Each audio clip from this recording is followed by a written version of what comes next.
Hearsefest. Well, my dear detectives of the weird and wonderful, today I'm going to tell you about Hearsefest, proudly presented by Just Hearsin' Around and Dead Sled. Let me tell you folks, this isn't your average car show. This is a car show of the damned, a parade of the dead, a gathering of souls, ghouls, and ghosts on wheels. Organizers of Hearsefest pride themselves on creating a very open-minded and family-friendly environment.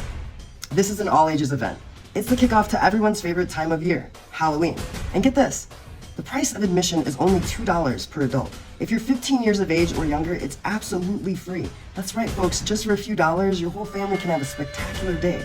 People come from all over the country to have the experience of Hearsefest. They'll get nowhere else, with events like the Pine Box Derby for adults and children, and a costume contest for all ages. You can find something for every little monster in your family at Hearsefest. They have over 100 vendors, which will be selling everything from spiritual and paranormal items to creepy crafts and collector's items and hearse supplies and parts.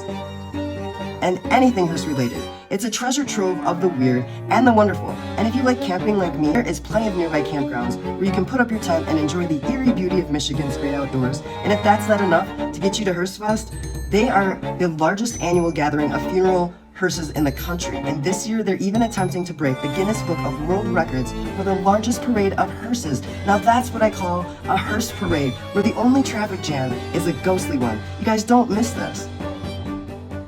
Welcome to the wonderful world of Strange Suspicion True Crime Series.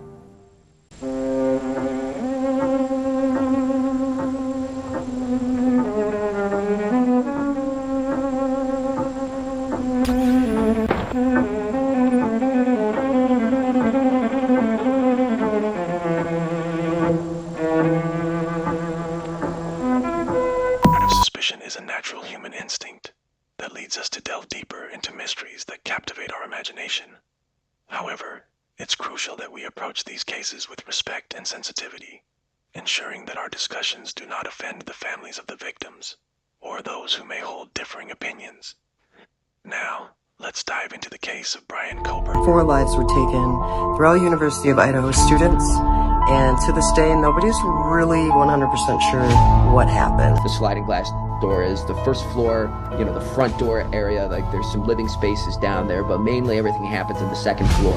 So when they say walk past, that's hard to, that gets a little harder to understand in that line if the one roommate is halfway up the stairs and sees all this, and the person goes out the sliding doors, out the back. I would say anything and everything. As we've said all along, we know what tips we're looking for. We will take those tips and we will have professionals look at those and decide which pieces of those we need to use for our case. So I don't know about that. There were 2 surviving roommates. They were in the house during the time of the murder. They were texting. 2 housemates who survived were reportedly texting each other while the killings were happening. Dylan and Bethany were home when their 4 friends were getting murdered. They did nothing. You could listen to 4 people get murdered, like while you're in the next room just texting on your phone like it's nothing. There's no way that they were completely sure that they were going to be safe. The only way they could have been completely sure they were going to be safe is if they were aware of what was going to happen, or if they knew the people that were in the house that were doing these things.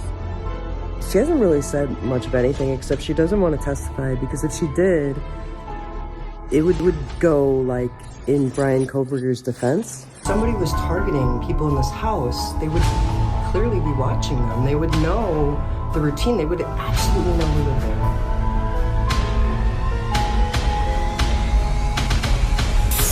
No, you're good. I live like right there. I'll take it back if you need. No, we're just doing alcohol enforcement and running around with beer across the street. Sorry, start with that. You're good. What's your last name? C-H-I. C-H-I. K-H. K-H. Space. Yep. A-L-I. A-L-I? Yep. Okay. First name? Said, S-A-I-D, like I said. A-I-D. Middle initial? I don't have one. Okay. Date of birth? 2001.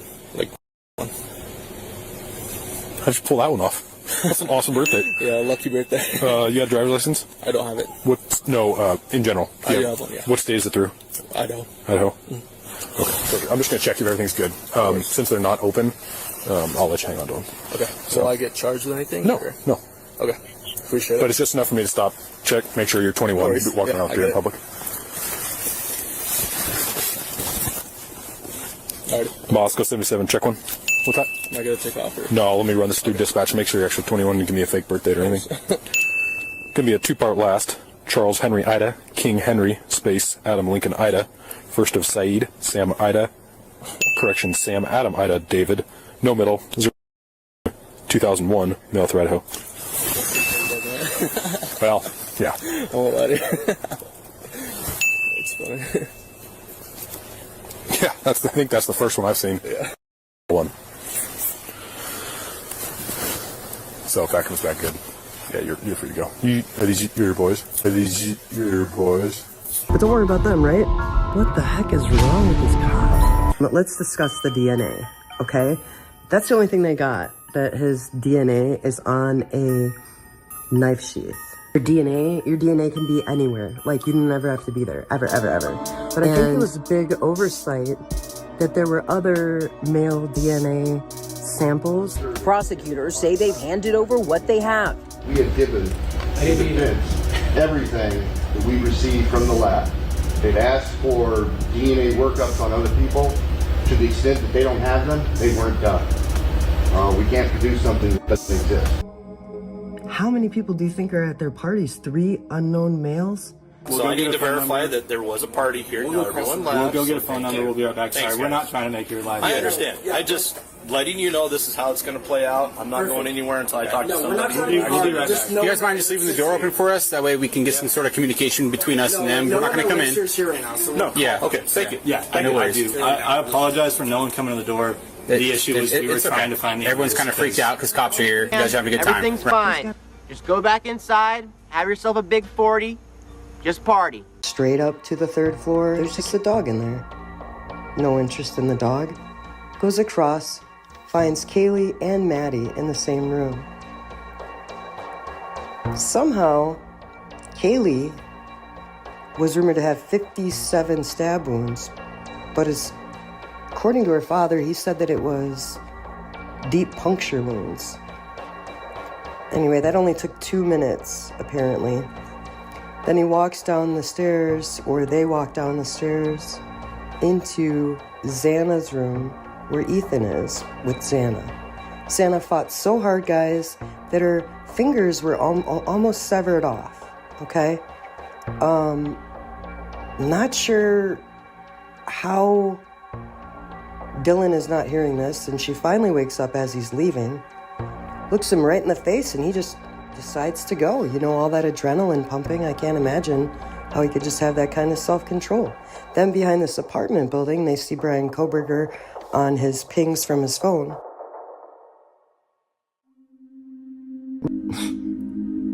Stabbing somebody 57 times.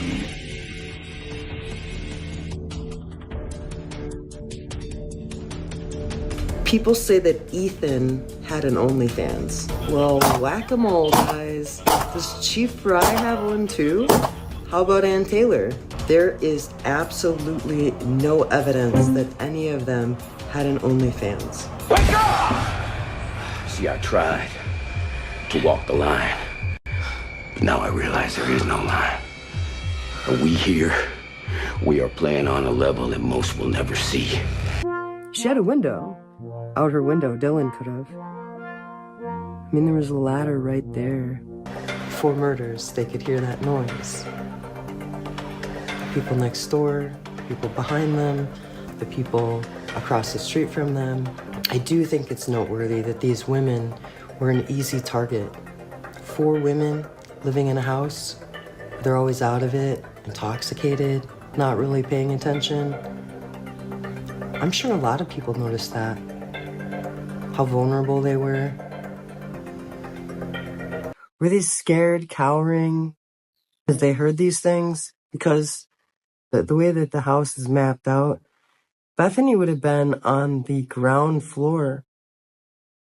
So depending on the location of Ethan's body, there's no way that the perpetrator or perpetrators could not have noticed Bethany. And the fact that Ethan and Xana were right across the hallway from Dylan, that's even more suspect to me. And the fact that there was no forced entry. There were locks, keypad locks, where you had to know a code, guys. Like, who knows who came into that house? During the murders, I don't believe Bryan Kohberger was present in that house.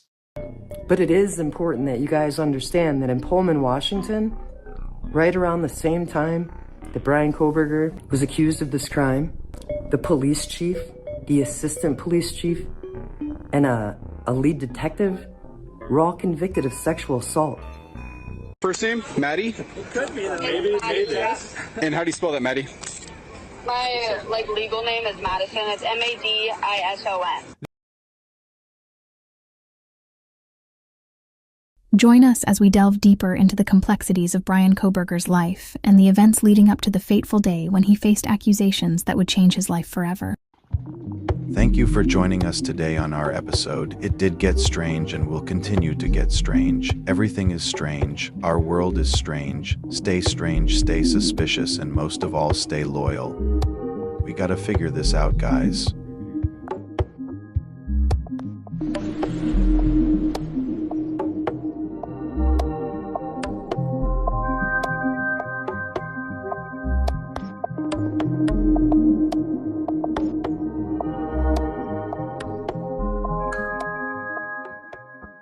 Haha.